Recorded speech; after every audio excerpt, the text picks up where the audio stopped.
নমস্কার বন্ধুরা, আমি মোম দাস। সবাই কেমন আছেন? আশা করি খুব ভালো আছেন। নতুন ব্লগে আপনাদের স্বাগত জানাই। সো আজকে আমি জুডিওর কিছু প্রোডাক্ট ইউজ করছি, যেমন ওয়াইপস অ্যান্ড মাস্ক। তো জুডিওর এই ওয়াইপসটার দাম আমি দেখিয়ে দিচ্ছি তোমাদেরকে কত টাকা, মাত্র 29 টাকা। এবং এই মাস্কটার দাম মাত্র 49 টাকা। এটা এক পিসি মাস্ক থাকবে। সো আমি শুটিংয়ে যাওয়ার আগের দিন আমি কিন্তু একটু মুখটা একটু ফ্রেশ করি, কারণ তাতে করে আমার মেকআপটা বসে এবং মেকআপের সুবিধা হয়। তো এখান থেকে আমি ওয়াইপসটা ফার্স্টে নিয়ে তারপরে আমি মাস্কটা ইউজ করব। এটা কফি মাস্ক ইউজ করছি এবং প্রথমে এটাকে কাটাকাটির পর্ব চলবে, কেননা কাটাকাটি না করলে তো আমি মাস্কটা ইউজই করব না। তো দেখো আমি কাঁচি দিয়ে কিন্তু সুন্দরভাবে এটাকে আমি কেটে নিয়েছি।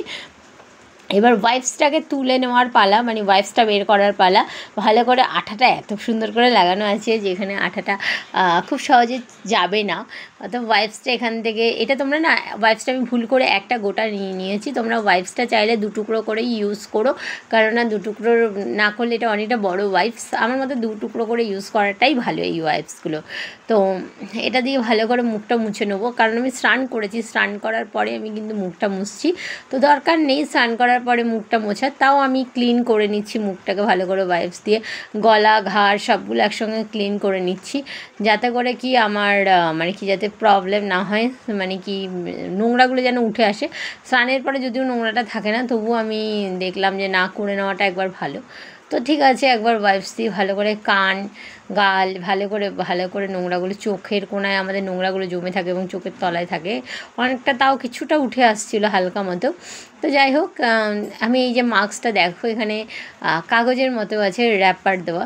তো আমি মাস্কটা পরে নিয়েছি। আমি ঠিকঠাক ইউজও করতে জানি না কেমনভাবে ইউজ করতে, এই ফার্স্ট টাইম এই মাস্কটা ইউজ করলাম।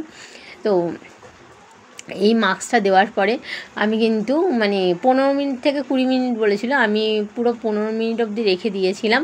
এবং বেশ ভালো লাগছিলো, অনুভবটা ঠান্ডা ঠান্ডা লাগছিলো। বেশ মাস্কটা দিচ্ছি যাতে করে মুখটা একটু সুন্দর গ্লো গ্লো করে।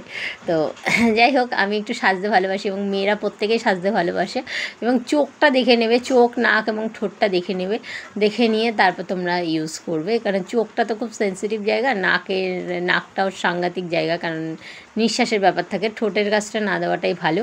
তো ওটা লিখে দেবে, ওরা ওখানে সব কিছু লিখেই দেয়। যাই হোক, এটাকে নিয়ে আমি বসে আছি, পুরো ভূতের মতন লাগছিলো। এটাকে নিয়ে আমি পুরো ওয়েট করব 15 মিনিট থেকে 20 মিনিট। আমি 15 মিনিট অবধি রেখেছিলাম।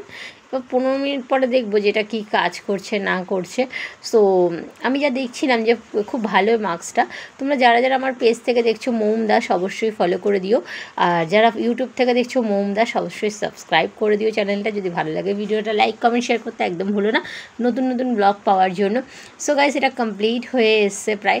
এবার এটাকে না আমি আস্তে আস্তে তুলবো, কিন্তু একটুখানি ওয়েট করছিলাম এবং দেখছিলাম, এবং আস্তে আস্তে এটাকে তুলছিলাম এবং জাস্ট এটাকে হালকা হাতে তুলে নেবো। তখনই কিন্তু এটাতে যে ব্যাপারটা আছে, খুব সুন্দর একটা স্মেল আসছিলো কফির, আমার খুব ভালো লাগছিলো। কফিটা আমি কখনো ইউজ করিনি, কফি মাস্কটাই ফার্স্ট টাইম ইউজ করলাম।